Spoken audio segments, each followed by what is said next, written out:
Hawkins hostel का कमरा number 306।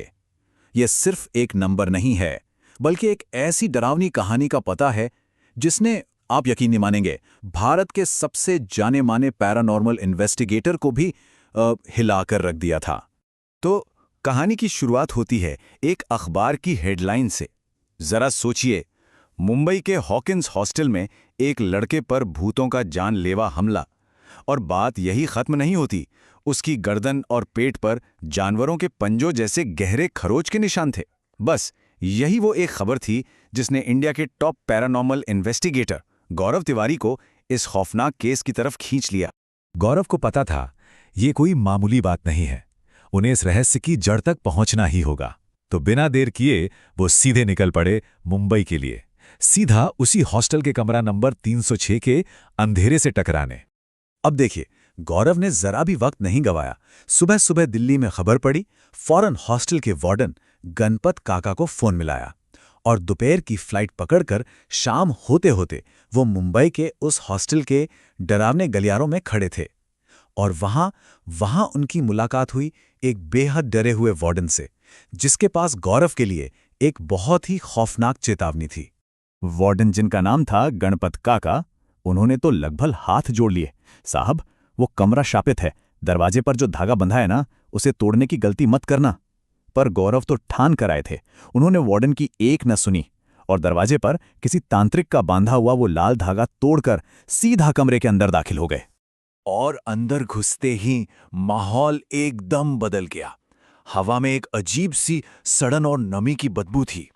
पूरा कमरा तहस नहस था, कुर्सी टूटी हुई, किताबें फटे हुई। गौरव के जो इक्विपमेंट्स थे वो फौरन ही एक बहुत स्ट्रॉन्ग नेगेटिव एनर्जी डिटेक्ट करने लगे। और तभी कमरे के एक कोने में पड़े धूल भरे शीशे में एक पल के लिए एक परछाई दिखी और गायब हो गई। मतलब साफ था, जांच तो अब बस शुरू हुई थी। तो इसके बाद हुआ ये कि पुलिस ने गौरव को हॉस्टल से बाहर निकाल दिया। पर गौरव को एक बात समझ आ गई थी कि इस केस का जवाब उस कमरे में नहीं है। अगर इस हमले की असली वजह जाननी है तो उन्हें उस लड़के से मिलना ही होगा जो इसका शिकार हुआ था। तो आखिर इस जानलेवा हमले की असली वजह क्या थी? यही एक सवाल था गौरव के दिमाग में, और इसी सवाल का जवाब ढूंढने वो पहुंचे अस्पताल, जहां वो लड़का ईशान भर्ती था। गौरव ने उससे बस एक ही सवाल किया, हमले से ठीक पहले कुछ भी, जरा सा भी कुछ अजीब हुआ था क्या? याद करने की कोशिश करो। ईशान ने फिर अपनी एक ट्रेकिंग ट्रिप के बारे में बताना शुरू किया। वो अपनी गर्लफ्रेंड के साथ पास की एक पहाड़ी पर गया था, जहां उसे एक बहुत ही अनोखा और खूबसूरत पौधा देखा, और बस वो उसे जड़ से उखाड़कर अपने साथ हॉस्टल रूम में ले आया। जैसे ही ईशान ने ये बात कही, गौरव के दिमाग में जैसे बिजली कौंध गई। उन्हें सब कुछ शीशे की तरह साफ हो गया। केस की जो आखिरी कड़ी गायब थी वो अब मिल चुकी थी। जी हाँ, गौरव अब 100% श्योर थे। जो भी नेगेटिव ताकत थी वो उस कमरे में नहीं बल्कि उस पौधे के साथ जुड़ी हुई थी। कमरा नंबर 306 शापित नहीं था, असल में वो पौधा ही शापित था। अब जब वजह पता चल चुकी थी तो गौरव सीधी टक्कर के लिए तैयार थे। वो गणपत काका को लेकर वापस उसी हॉस्टल पहुंचे। अब वक्त था आमने सामने की लड़ाई का। कमरे में कदम रखते ही गौरव ने उस अदृश्य शक्ति को चैलेंज किया, और जवाब आने में एक पल की भी देर नहीं लगी। कमरे में पैरानॉर्मल एक्टिविटी अचानक से बहुत बढ़ गई और दीवार पर टंगा आईना एक जोरदार आवाज के साथ चकनाचूर हो गया। और फिर जो हुआ वो और भी ज्यादा डरावना था। एक गाढ़ा काला धुआं कमरे में बना और किसी सांप की तरह हवा में लहराता हुआ सीधा बेचारे गणपत काका की तरफ लपका और उनके शरीर के अंदर घुस गया। अगले ही पल गणपत काका का शरीर बुरी तरह से ऐंठने लगा। उनकी आंखें पूरी की पूरी काली पड़ गईं और फिर उनके मुंह से एक ऐसी गहरी डरावनी आवाज निकली जो उनकी थी ही नहीं। आवाज ने कहा, ये कमरा अब मेरा है। वो काला साया अब पूरी तरह से वार्डन के शरीर पे कब्जा कर चुका था।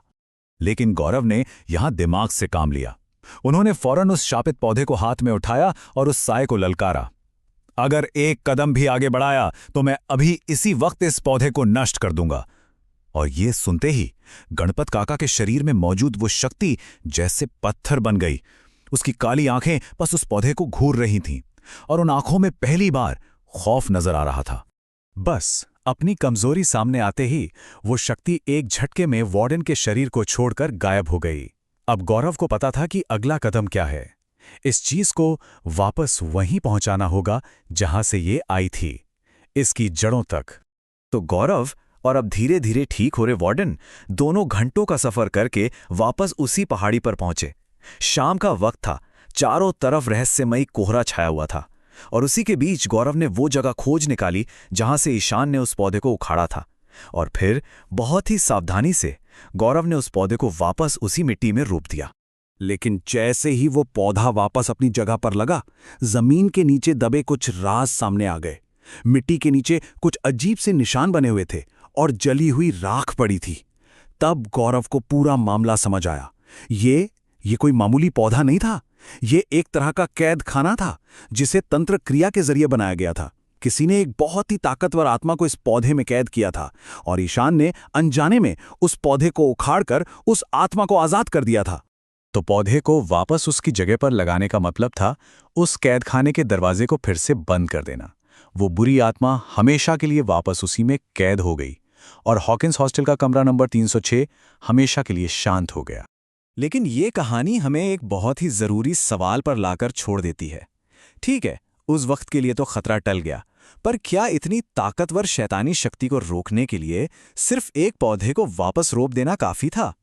जरा सोचिए, क्या होगा अगर कल कोई और ट्रैकर उस पहाड़ी पर जाए और उससे भी वो अनोखा खूबसूरत फूल दिख जाए?